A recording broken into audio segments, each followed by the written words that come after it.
Assalamualaikum warahmatullahi wabarakatuh, sahabat Nusantara.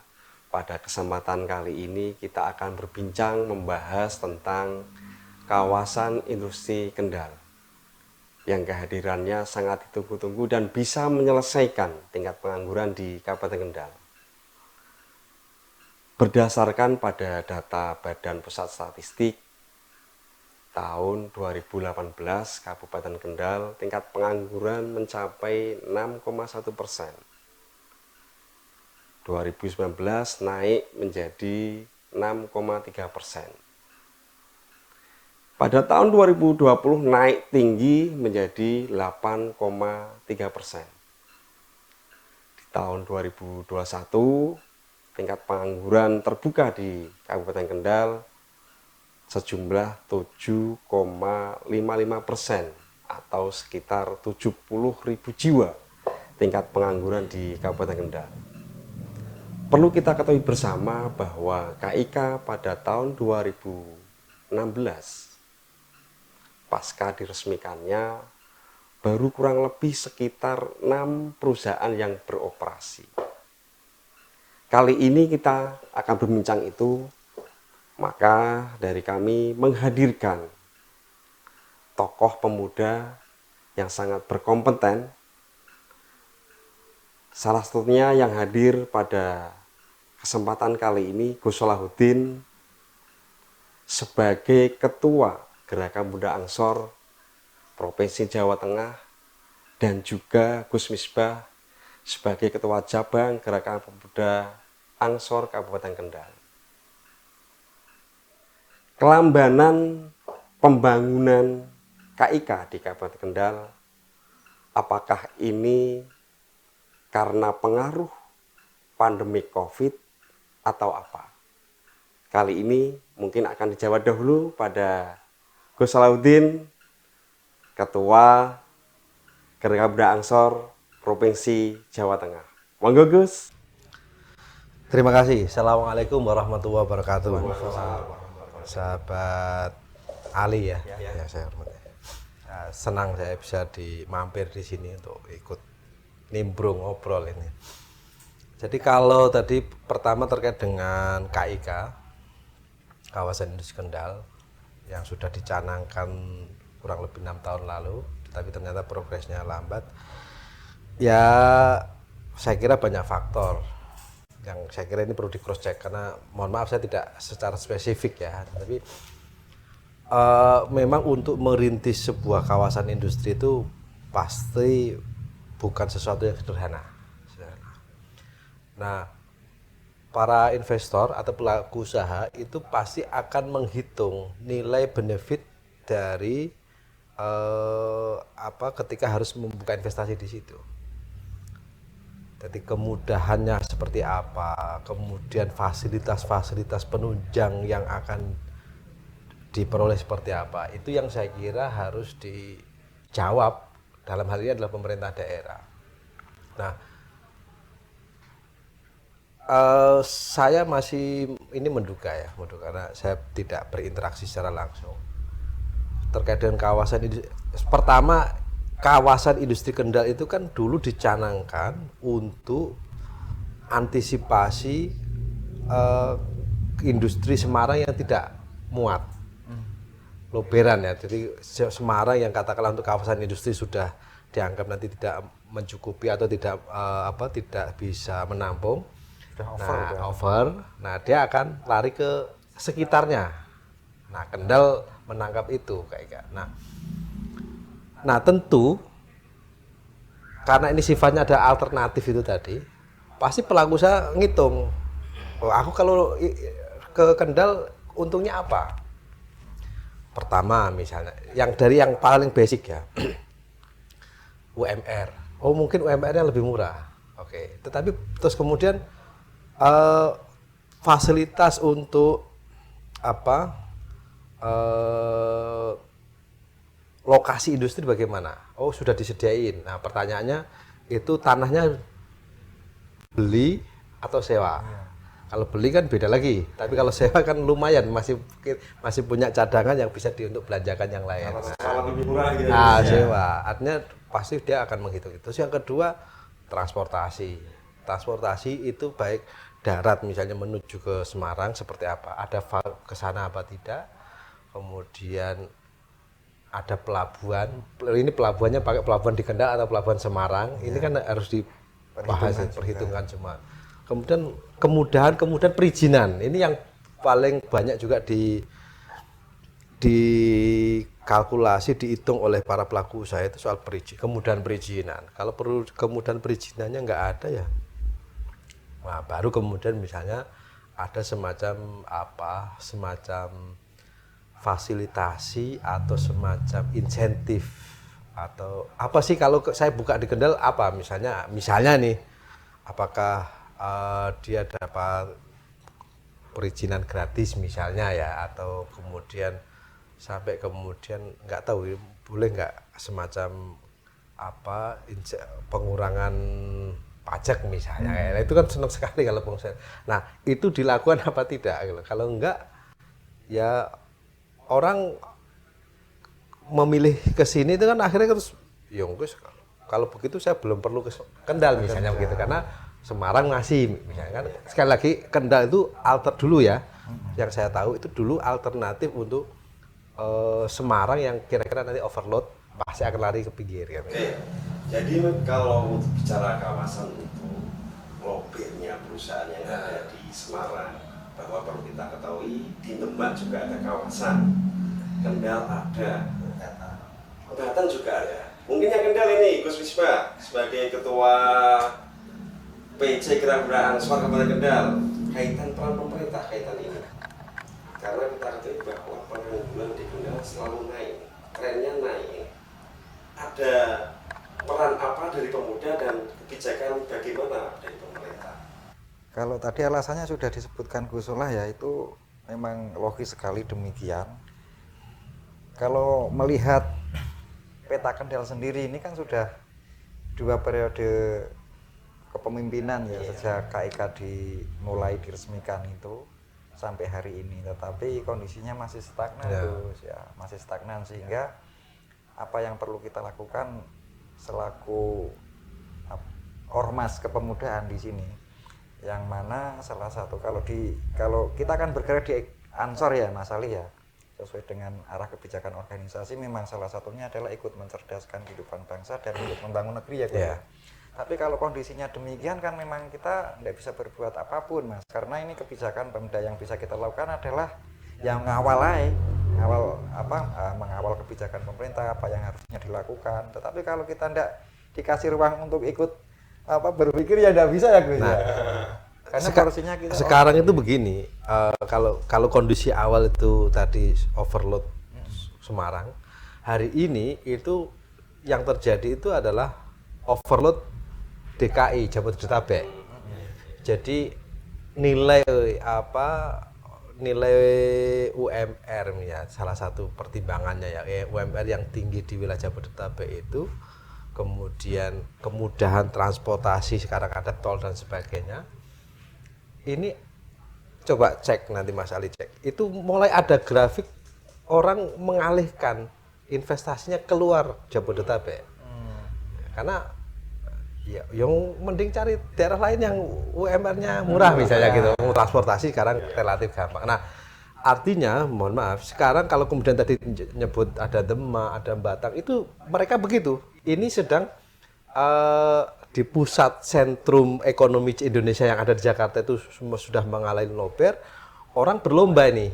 Ini kan lomba-lomba memikat. Lomba-lomba memikat. Nah, makanya begini, kalau Kendal ini tidak mampu menyuguhkan hal yang sifatnya sangat menggoda, ya bisa jadi Batang akan menjadi destinasi, bisa jadi Demak akan menjadi destinasi, bisa jadi juga Brebes yang sempat dilontar untuk menjadi kawasan industri juga.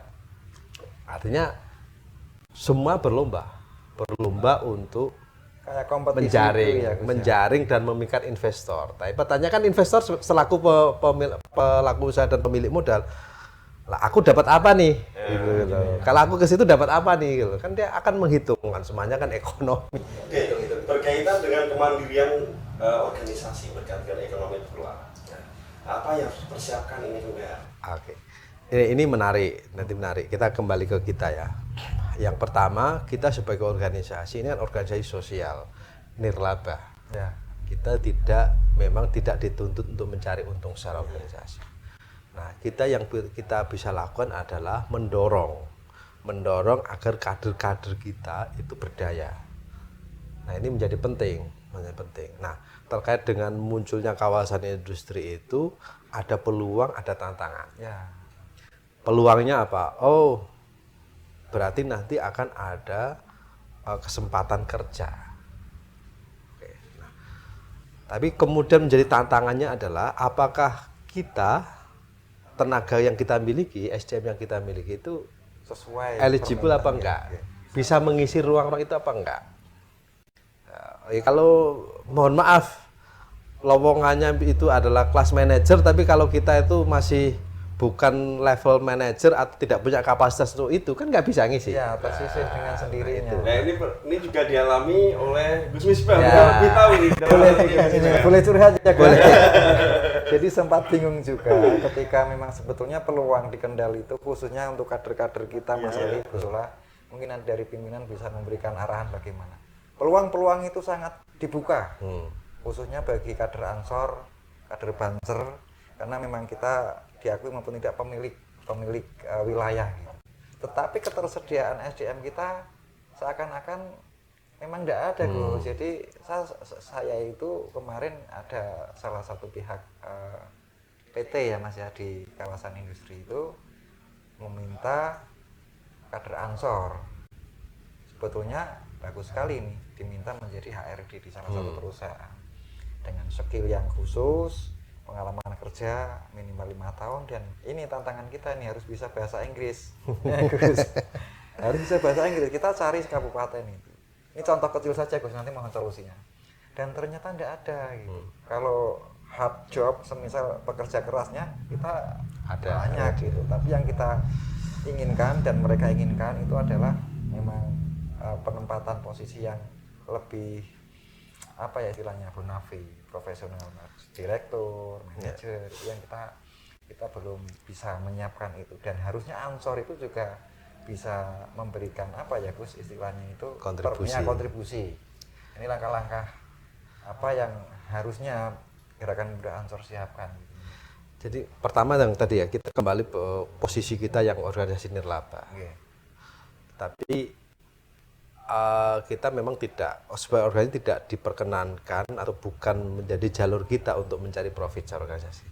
Tapi kalau organisasi kita berdaya, warga kita berdaya, kan organisasinya ikut tertopang. Nah, selama ini juga kegiatan juga ditopang oleh kader-kader kan, turunan kan gitu. Artinya itu kalau mandirinya sudah mandiri ya, pasti insya Allah kita masih optimis ya, karena kita dibangun oleh kerelaan, voluntarian oleh kader-kader itu.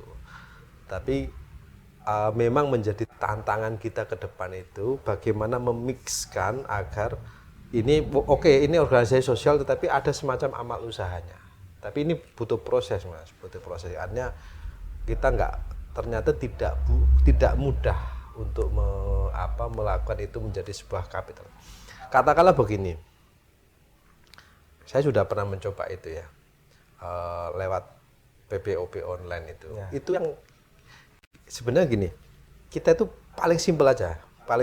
Ini kan di keluarga besar NU kan ada koin NU. Ya, oke kan. Katakanlah Kendal itu ada berapa bansernya, Ansor Banser? Sekitar 5.000 nah, ya. 5.000. Ya. 5.000 itu kalau per orang, mohon maaf, ukuran 10.000 itu ringan atau berat? Kalau ukuran kita lah, kan masih ringan sekali, kan? Sangat ringan. 10.000 itu kalau kali 5.000 kan udah berapa itu? 50 juta ya. Itu kali sekian kalau mau kan. Tetapi kita harus membayangkan ke depan ini kan ya itu butuh transparansi, butuh teknologi dan sebagainya. Nah, saya memikirkan sebenarnya yang paling mungkin di kita itu bagaimana ada koin digital kan gitu loh, koin digital yang kolektifnya secara digital. Itu saya berpikir yang menjadi kebutuhan kader kita di semua level hari ini itu pasti semuanya butuh pulsa. nggak ada yang tidak. Nah, kalau semuanya beli pulsa itu pasti ada koin yang disisihkan. Jadi dan itu terpantau, termonitor, jelas, teraudit. Nah, itu ternyata susah juga gitu loh. Kemarin sudah dicoba itu BPGP Ansor. Iya, yang apa itu? Kita Pay itu. Kita Pay. Sebetulnya itu terobosan bagus sekali dan kekinian. Gusola ini yang apa fundingnya di situ. Cuman memang ke bawahnya itu komponennya belum. Iya, banyak pertimbangan ya. Ternyata kadang teman-teman ya problem rekening gitu kan, belum punya rekening, kadang terus lebih masih praktis ke minimat. Aduh, ya kalau kita semangatnya begitu agak susah. Padahal selisih gitu, ada selisih dan lebih murah. Oh, ya. Tapi kita nggak perlu berpatah hati, artinya ya ini eksperimen dan kita masih cari format-format yang lain. Nah, yang paling pokok itu adalah bagaimana menyiapkan kader itu tadi. Bagaimana? Makanya ini penting kita berorganisasi itu sahabat-sahabat terutama yang di wilayah-wilayah yang industri atau calon industri harus melakukan akselerasi. Bagaimana kita meningkatkan kapasitas kader. Kalau kapasitas yang terkait dengan keilmuan sosial keagamaan kan itu sudah rutin. Ya. Tetapi hal yang sifatnya mengarah ke profesional itu harus disiapkan. Misalnya ya security, ya, itu harus disiapkan. Apalagi itu saya kira perlu dicanangkan oleh sahabat-sahabat. Nah intinya, nah menariknya itu begini. Kita menurut saya ini ada peluangnya begini. Ansor ini hari itu semua lapisan ada. Ya. Yang sarjana udah mulai banyak. Semuanya ikut ke Ansor. Nggak ada yang merasa terhina dengan beransor. Yang lulusan SMP masih ada. Banyak orang dengan SMA ya banyak banget. Yang sarjana juga ada, yang doktor juga ada gitu loh. Semuanya bangga dengan korp ini, Ansor Pansar. Sebetulnya kaya sekali ini ya kita bisa saling mengisi sebenarnya. Pelan pasti itu bisa saling mengisi. Nah, tinggal bagaimana organisasi itu bisa menjadi hub penghubung yang kemudian memfasilitasi itu. Nah, kalau kita memang mengandalkan jalur-jalur formal memang belum mungkin ya, jalur-jalur yang non formal itu, terobosan-terobosan sehingga sahabat-sahabat bisa masuk. Loh, kita kan sudah misalnya sahabat Pansar kan udah di Klacer udah nipotain kayak gitu ya, kira-kira jadi security kan sebenarnya ya sudah nggak asing lah, tinggal hanya penyesuaian dikit lah, kira-kira begitu aja sebenarnya. Nah ya kita dorong terus. Artinya PR GP Ansor itu masih sangat banyak ya Gus. Masih banyak, makanya di beberapa kan kita mulai perkenalkan nih beberapa kemarin misalnya yang sarjana-sarjana kita kumpulkan lewat latihan instruktur itu, ya sekalian mapping dan sekalian membekali mereka nanti menular terus gitu. Nanti mudah-mudahan ya. Tadi ada yang belum disebutkan Gus, kayaknya Gus, sarjananya kita punya gitu, yang santri kita berlimpah ruah, yang dokter ini kontraktor ini. Ya kan apa lagi? Iya. Artinya jenengan ya Mas Ali yang selaku pelaku, saya kan tahu nih kebutuhannya. Itu harus dijaring dengan apa? Harus disiapkan apa perangkatnya? Nah itu yang jenengan yang misalnya ada security, ada catering, ada macam-macam. Nah itu yang harus. Nah di luar itu sahabat-sahabat juga harus menghitung juga soal akses dari wilayah industri. Kalau ada industri kan kira-kira itu kan ada para pendatang, kemudian mereka tidak saling kenal, berangkat pagi pulang malam, terus masuk rumah langsung tidur misalnya atau apa kan gitu. Belum lagi kalau kemudian akses masyarakat industri kan kadang malam stres cari hiburan, ya, hiburan malam. Nah, ini yang harus dibaca. Artinya gini, membayangkan hiburan malamnya ini apa ini? Lah ya enggak, maksudnya gini. Daripada hiburan malam kan kenapa enggak ikut sholawatan bareng? Nah, karena gini, kebanyakan dari kita itu yang aktif di organisasi itu kan punya kelonggaran waktu. Ya. Nah, bagaimana mereka-mereka ini yang tidak punya kelonggaran waktu? Karena ini banyak yang tanya, ini Ansor Banser itu gajinya berapa? Gitu. Siang malam kegiatan, kok masih tetap bisa hidup menghidupi keluarga itu gajinya dari mana? Kan itu pertanyaan orang luar gitu loh. Kalau yang kita kan nggak tahu gitu, tahu-tahu udah kita bisa hidup aja lah gitu. Nah ini Ini itu di harus, luar logika. nah makanya itu harus dibaca juga, karena logika orang di luar kan berbeda cara berpikir. Nah itu harus ditangkap. Bagaimana kita menanggulangi yang masyarakat industri itu mendekati termasuk misalnya kalau kemudian muncul rusunawa di industri rusunawa. Rusunawa itu kan satu blok itu kan bisa 1 RW lebih Ya. penduduknya kan gitu. Nah, itu bagaimana antisipasinya? Itu yang saya kira harus dibaca. Nah, ini akses, tapi sebelum ke akses tadi ya SDM kita memang harus diperkuat terus. Oke, saya tadi ini tertarik kaitannya dengan security yang Pak Banser ini. Ini Mas Misbah ini banyak pesanan-pesanan dari perusahaan di KIK menginginkan yang Banser ini.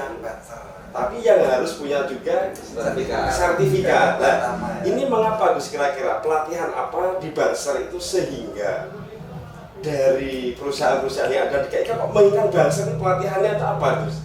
Apa ada yang beda dengan yang lain kok? Cari yang Banser. Ada apa ini?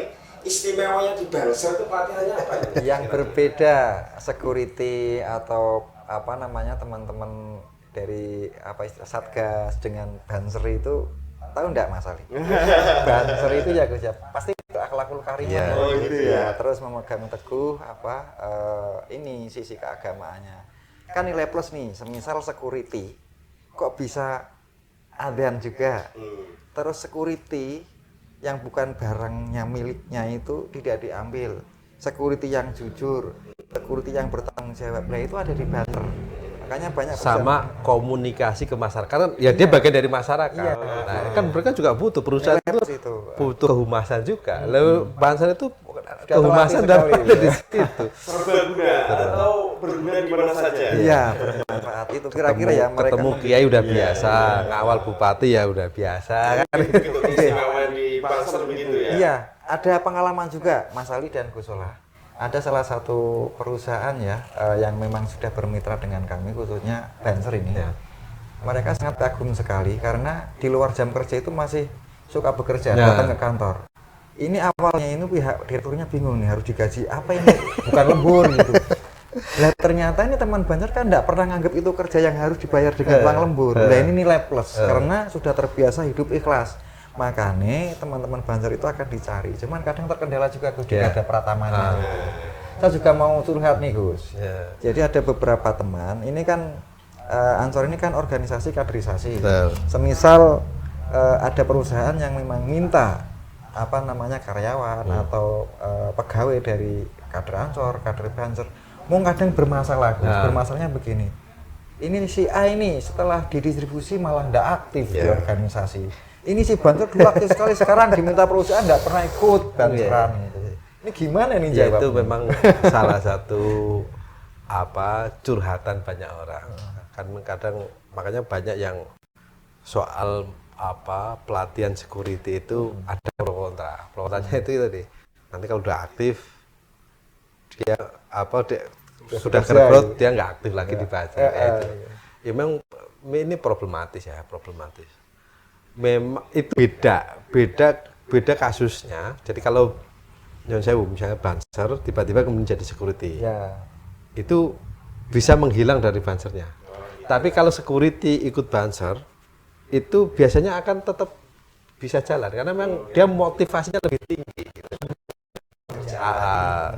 Nah ini yang tapi kan ini kita harus mencoba cari cara terus lah. Hanya ya di satu sisi kan kita tetap butuh untuk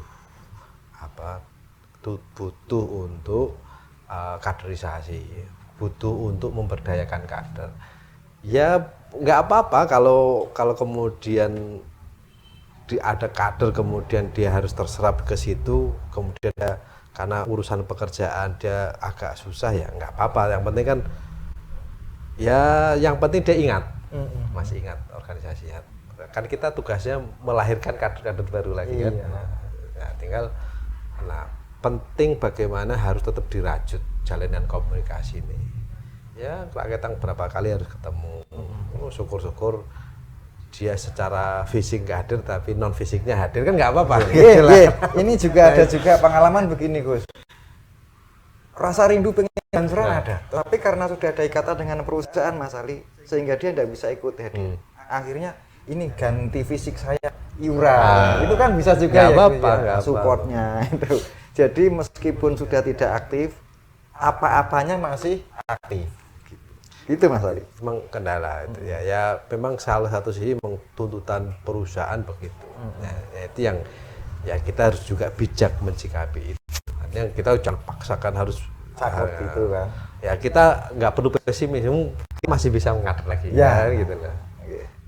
Oke, selain Surabaya sebagai organisasi masyarakat, juga ini pasti salah satu sebagai agen kontrol saja.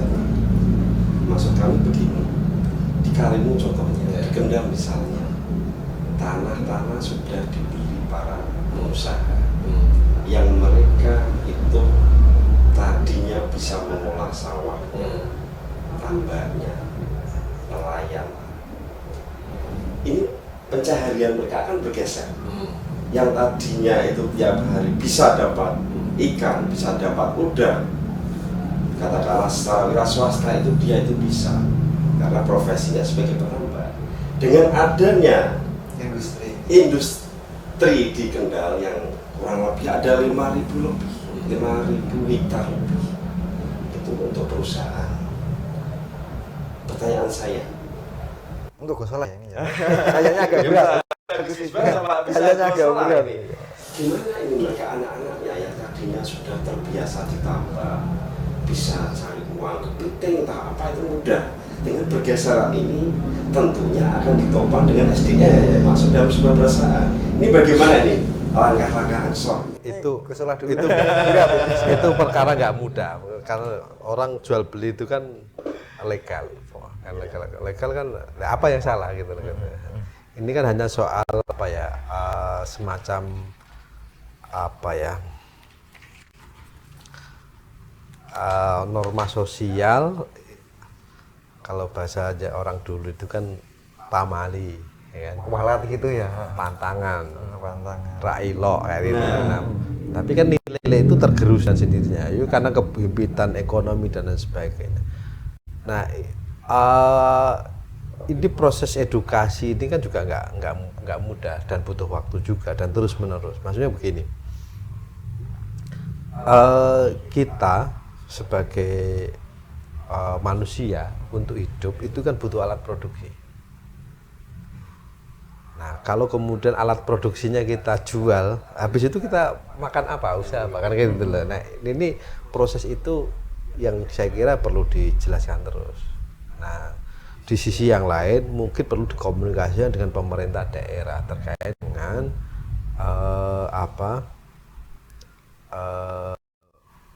tapi pasti nggak bisa banyak ya. Artinya begini, perlu ada semacam proteksi.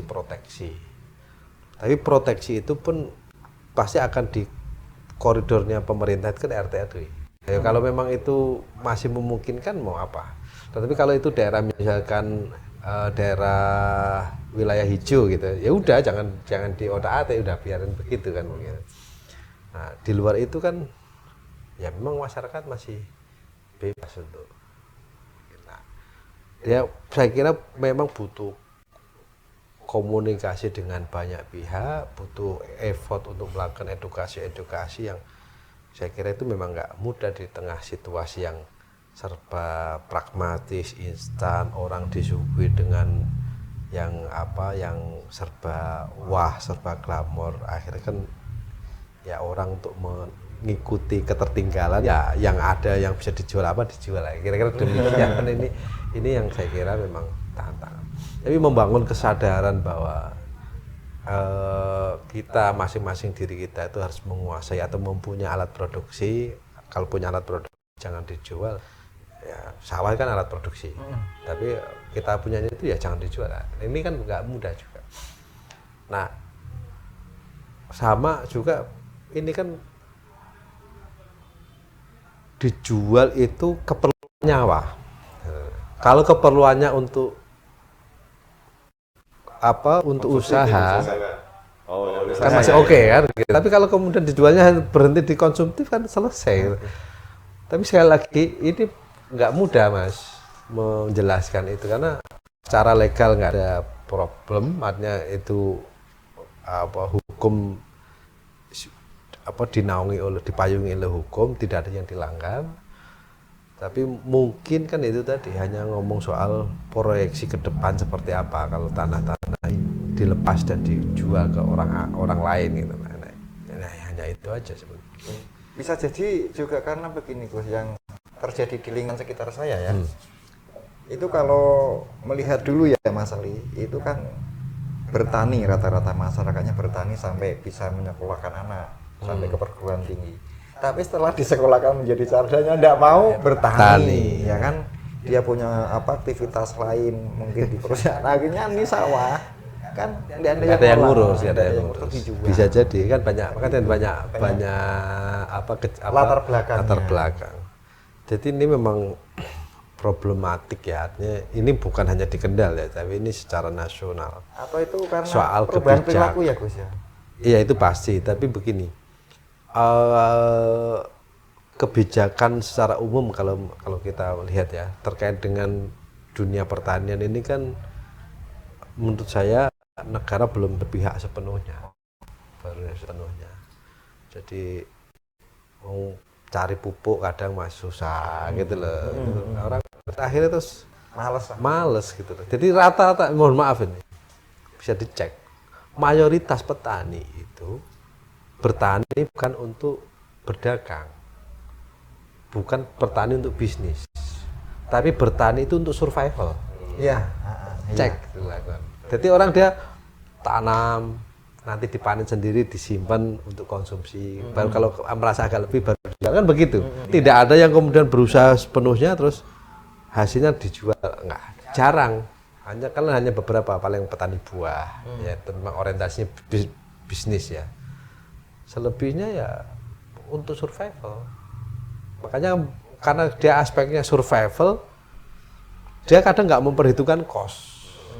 Saya larang rekoso dilakoni, nah, kira-kira begitu. Dan ya subhanallah benar, ini petani ini kan ya mungkin menjerit tapi ya dilakoni ya. Nggak ada ini, nggak pernah apa protes-protes dan sebagainya ya, karena ya gimana ya nerima adanya begitu. Karena nah ini saya kira tugas, para pemimpin, para wakil rakyat itu ya ke depan itu memang punya perhatian yang serius. Karena apa? Ke depan itu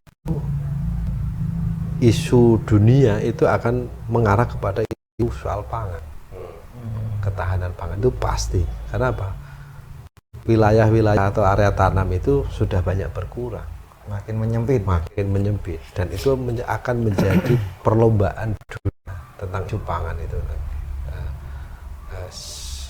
Nah, artinya pemerintah butuh kerja keras menurut saya, dan keperpihakan yang betul terhadap petani itu seperti apa untuk ke depan, saya kira itu. Kemarin di Jawa Tengah ini menarik nih teman-teman yang digagas oleh PWNU, beberapa kader Ansor juga terlibat di sana. Kemarin sudah saya dorong juga, itu ada Kadang Tani Sarwo Tulus. Kadang Tani Sarwo Tulus. Jadi perkumpulan petani namanya. Jadi mereka menggalakkan lagi pertanian organik. Organik sehingga kira-kira tidak pusing dengan apa kelangkaan pupuk, dan ini mulai jalan dan antusiasmenya lumayan. Nah, cuma kan ini perlu nanti diimbangi oleh pemerintah, bagaimana memproteksi dan kemudian mengangkat mereka, karena mereka kan butuh juga ini soal nanti kalau padi organik ya butuh juga soal akses pasar. Itu seperti apa, pemasaran seperti apa ya, masa ini apa padi organik terus dijual ketengan kan nggak lucu gitu kan, ini harus beda nih dengan padi yang umum. Kenapa nggak misalnya itu nanti masuk ke supermarket dan sebagainya, itu bagaimana quality controlnya dan sebagainya, ini kan butuh advokasi ke depan ke sana saya kira. Nah mudah-mudahan juga nanti akan menular ke aspek-aspek yang lain atau komunitas-komunitas yang lain. Oke, sejauh ini baru. Jadi kaitannya dengan perusahaan industrialisasi yang ada di Kabupaten Kendal, tidak serta-merta bahwa anggota Bansar atau Ansor harus menjadi sah. Ya. Nah, yang perlu ditingkatkan adalah sisi wirausaha atau wira swasta. Selama ini kira-kira langkah apa yang dilakukan Ansor atau Bansar dalam mendidik kadernya untuk berwirausaha ataupun berkolaborasi kerjasama dengan pemerintah? Saat ini apa yang sudah dilakukan? Ya. Kemarin di Jawa Tengah kami baru merintis BLK dan ini alhamdulillah juga banyak daerah mulai meniru itu. Nah BLK ini salah satu program pemerintah dan fasilitasi juga, harapannya ke depan itu bisa digunakan untuk mendidik kader-kader kita, membekali dengan jiwa-jiwa wirausaha. Nah, ini saya kira nanti di Kendal juga demikian. Insyaallah. Tingkatkan itu komunikasi, manfaatkan misalnya BLK yang ada, pelatihan-pelatihan yang ada di masing-masing daerah. Kuncinya sebenarnya bagaimana sahabat-sahabat ini membangun jalinan yang intensif dengan pemerintah, karena banyak sekali program yang ada di pemerintah daerah dan itu harus diakses oleh sahabat-sahabat. Nah, itu bisa dimanfaatkan untuk meningkatkan skill kader, jiwa wirausaha kader itu bisa di sana, dan itu sudah dibiayai pemerintah. Kita sebagai warga kan hak kita itu. Mungkin ini yang Kendal Gus, salah spesifikasi Gus. Kalau di Kendal yang sudah berjalan Gus Solah, itu sebetulnya banyak sekali kader-kader kita baik yang Ansor maupun yang Bansar yang sudah mengelola usaha menengah ya Pak, UMKM. Tinggal kita secara organisasi mungkin nanti mengakomodir ya, seperti rencana pimpinan cabang itu kita akan membuat semacam etalase atau rumah usaha yang mana nanti dari beberapa kader itu yang punya produk kita fasilitasi untuk selanjutnya kita pasarkan, karena selama ini memang kendalanya adalah di pemasaran. Seperti ini yang sudah berjalan di beberapa wilayah Sukorejo, Pelantungan, Padean yang daerah atas itu produksi kopinya sudah jalan gitu, terus usaha-usaha ekonomi seperti madu itu kan sudah berjalan. Kalau yang di bawah itu ada apa namanya ikan asin, ada lagi roti itu yang dikelola oleh teman-teman kerupuk itu. Ya, semisal ada rumah usahanya, ada semacam apa namanya mart ya, itu kita akan itu sebagai satu usaha organisasi yang memfasilitasi kader-kader kita di luar yang tadi ya. Jadi kita itu kemarin bersama ini menjalankan apa programnya pimpinan pusat itu berusaha melakukan channeling ke usaha-usaha kader itu dengan bank. Kemarin ada BNI misalnya ya, kita coba komunikasikan, termasuk juga akses kur juga. Tapi memang ya masih terkendala, artinya banyak sekali usaha-usaha kader itu yang belum sepenuhnya standar usaha. Jadi belum bankable, belum bisa dibankkan lah kira-kira demikian. Jadi ini butuh proses ternyata. Nah, harapannya sebenarnya program-program pemberdayaan itu ada di daerah. Nah, kita nanti yang di provinsi tinggal channelingnya. Harapannya begitu. Tapi saya sih tetap masih optimis. Banyak kader kita yang punya beragam background itu, kemudian pintu-pintu akses ke dunia usaha juga mulai terbuka, yang nantinya pelan dan pasti kader-kader kita ya banyak akan mentas di sana. Oke, ini yang terakhir Gus. Terakhir ya? Ya, ini yang terakhir. Pesan apa kira-kira kepada Ansor Bangsa Jawa Tengah? Yang nanti Gus bisa untuk kendali ini. Terkait apa ini? Ya, ini tentang tema kita ya, Kementerian Organisasi. Jadi sahabat-sahabat semua, ya, kader-kader Ansor Banser di Jawa Tengah, pesan saya, jadilah militan sambil bekerja. Jadi kerja apapun selagi itu halal, jangan pernah malu, karena itu adalah bagian dari jihad kita. Menghidupi keluarga kan jihad. Jadi apa yang bisa dilakukan, nggak usah malu. Kalau kemudian sahabat-sahabat merasa belum punya keterampilan, silakan itu, jangan itu berhenti menjadi keluhan pribadi, karena kita sebagai warga negara itu punya yang namanya hak ekonomi sosial budaya.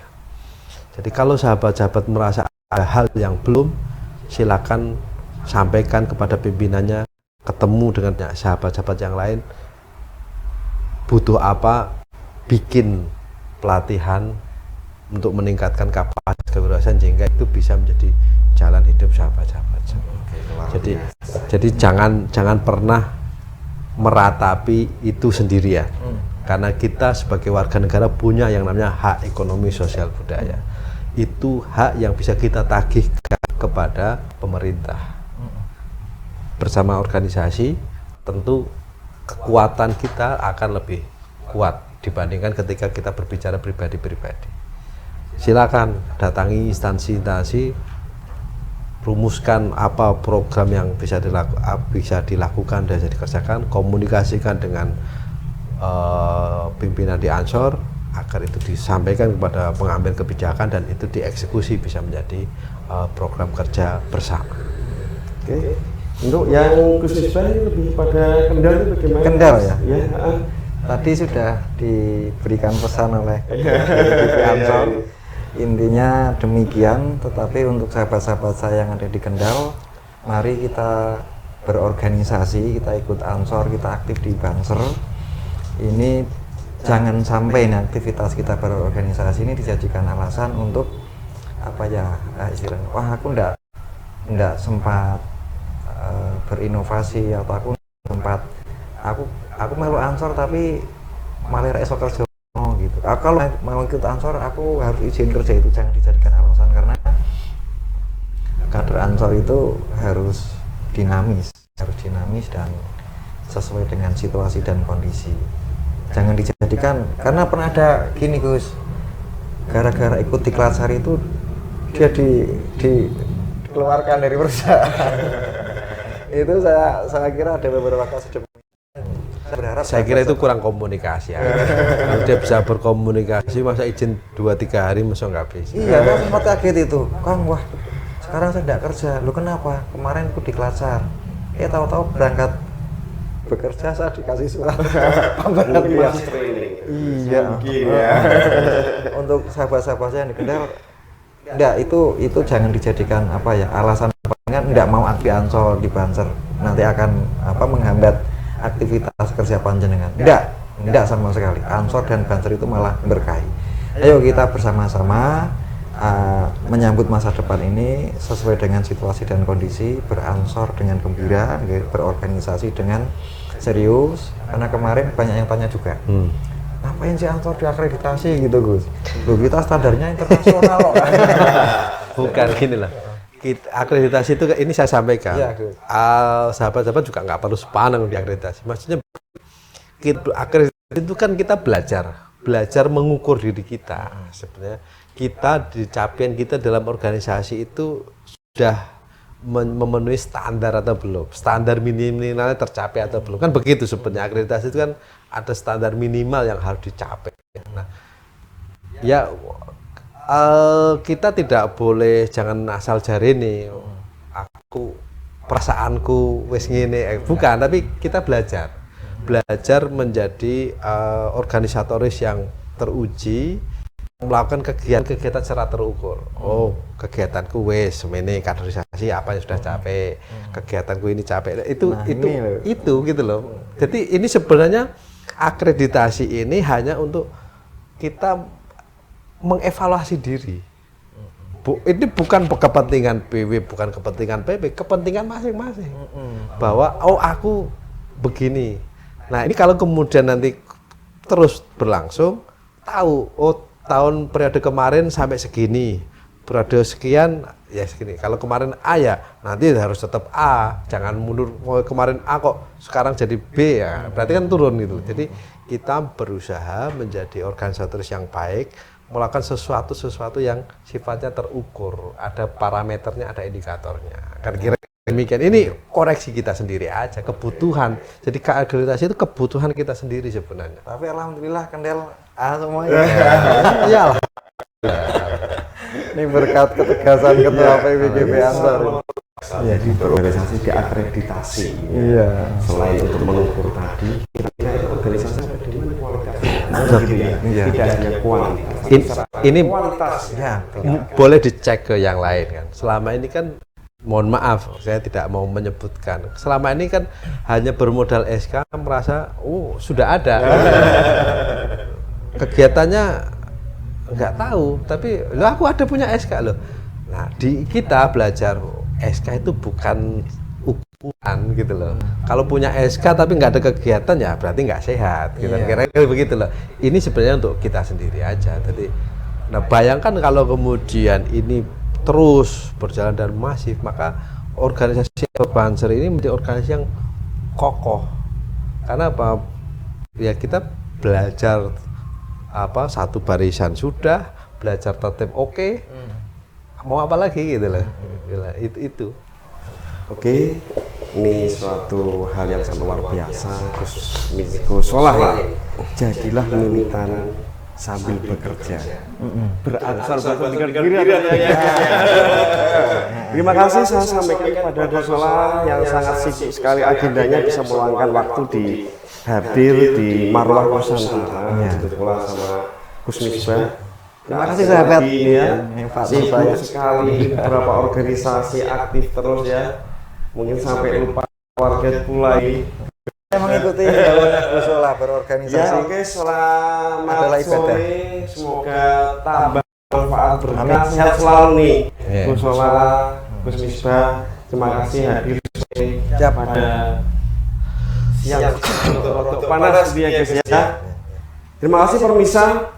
Ini di Marwah Nusantara kehadiran tokoh-tokoh yang tidak asing lagi depan kita. Tentunya nanti suatu saat kita akan mengundang kembali dalam tema-tema yang lebih menggelitik dan bermanfaat untuk masyarakat. Terima kasih sahabat-sahabat pemirsa, subscribe untuk Marwah Nusantara. Terima kasih Gus. Selamat sore. Sore. Gus Misbah, terima kasih sekali. Assalamualaikum warahmatullahi wabarakatuh. Waalaikumsalam.